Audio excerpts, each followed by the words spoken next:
What is hypnosis? The scientific definition of a state of hypnotic trance is one in which the mind is focused on one thing to the exclusion of everything else. If I ask you to imagine that I'm holding a lemon, and I ask you to imagine taking this lemon in your hand and cutting this lemon in half, and I ask you to imagine taking one half of that lemon and cutting that half in half again. Now you're holding that quarter of the lemon. And if you were to imagine bringing that quarter of that lemon up to your mouth and taking a bite of that lemon, I wonder if you can feel the saliva produced in your mouth right now. This is a state of hypnosis. It's the beginning of all hypnotic work, actually. When the mind is focused on one thing to the exclusion of everything else, the subconscious produces an appropriate reaction. In this example, the imagery of a lemon triggers the mind to produce saliva. So when people think about hypnosis, they tend to think about people experiencing some mystical state of consciousness. People often imagine stage hypnosis where people are on the stage during an entertainment show. People think about many things when they think about the term hypnosis. But actually it's interesting to understand that most of us are in a state of trance all of the time. In each moment of our lives, things are happening. Situations are happening in the external world, and each of us experiences a unique internal reaction to what's happening externally. Actually, the process is as follows. Something happens externally, and in our mind we compare what we're experiencing in the world with past experience. The result is a thought, a mental thought in the mind. The thought that we are feeling creates the emotion that we feel in our body. It's interesting to understand the fact that each and every person is really reacting to the world as a result of the internal representation of external events. If you and I go to a dinner party together, each of us will have different internal thoughts about the situation. We can be sitting on the same table, and if one of us was having the thought, oh, this party is full of interesting people. It's wonderful to enjoy this food. I'm enjoying speaking to these people. These people have something beneficial for me. Then I'll be experiencing quite positive thoughts sitting in that dinner party, and I'll be experiencing then quite confident emotions. If I'm sitting at the table thinking the thought, why am I here? I really have nothing to share with these people. These people have no interest in speaking with me. I'll be experiencing quite negative emotions, quite anxious emotions.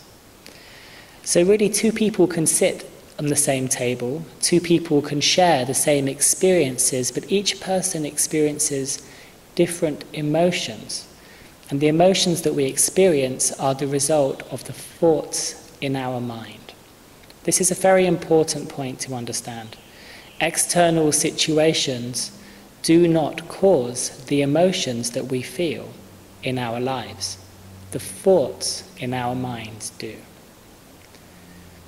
So this opens up an interesting exploration of consciousness. What if we can change the thoughts in our mind? Emotions are very deceptive. Emotions are very hypnotic, because really most people judge the quality of their experience as a direct result of the emotions that they experience. If I am feeling warm, confident emotions, when I take part in a certain behavior, that's going to lead me to want to take part in that behavior in the future. Situations that trigger anxiety in my life are going to lead to the belief that those situations make me feel negative and will lead me to avoiding them. So what is hypnosis? Hypnosis is understanding the fact that we are hypnotizing ourselves into the emotional feelings that we experience all of the time through the process of our thought. When we change the thoughts in our mind, we change our emotions. Our behavior and our communications, both verbal and non-verbal, our body language, is a direct mirror of the emotional feelings that we're feeling in each and every moment of time. Things are happening. Situations are going on. In reaction, we experience an internal thought, which leads to an emotional feeling, which reflects into external behavior, communication, and body language. Now, the way that we behave goes forth to create the reactions of other people towards us. When I'm feeling confident and peaceful, I'm behaving in an open, relaxed way. People generally enjoy spending time with those who feel relaxed and at peace. So as a result of my relaxed emotion, I will experience people responding positively to me. When I'm feeling emotionally anxious, perhaps I'm feeling depressed, perhaps I'm feeling disconnected with myself somehow. Try as I like, my emotion is anxious. And in the deepest levels of my communication, people subconsciously receive that feeling of anxiety when they spend time with me. When I have a negative emotional feeling, people feel less comfortable being with me. So my thoughts create my emotions, emotions create behavior, and behavior and communication really creates the way that everybody else reacts towards us. Now, reactions of other people towards us create our experience of life. We live in this world, a social world. Our experience is created in the context of society. If I'm having the experience of people reacting positively to me, then I begin to believe positive things about myself. When I am feeling confident, I'm behaving and communicating confidently, other people feel confident in my presence. The reaction of that is the forming of friendships, the forming of relationships, the forming of job opportunities, the experiences of our lives.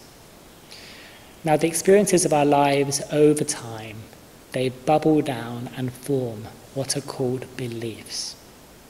I believe that I'm a confident speaker because I've had the experience of giving successful speeches in public in the past. Or I believe that I'm bad at numbers and mathematics because I failed all of those exams in maths when I was a child. The experiences of life form our beliefs.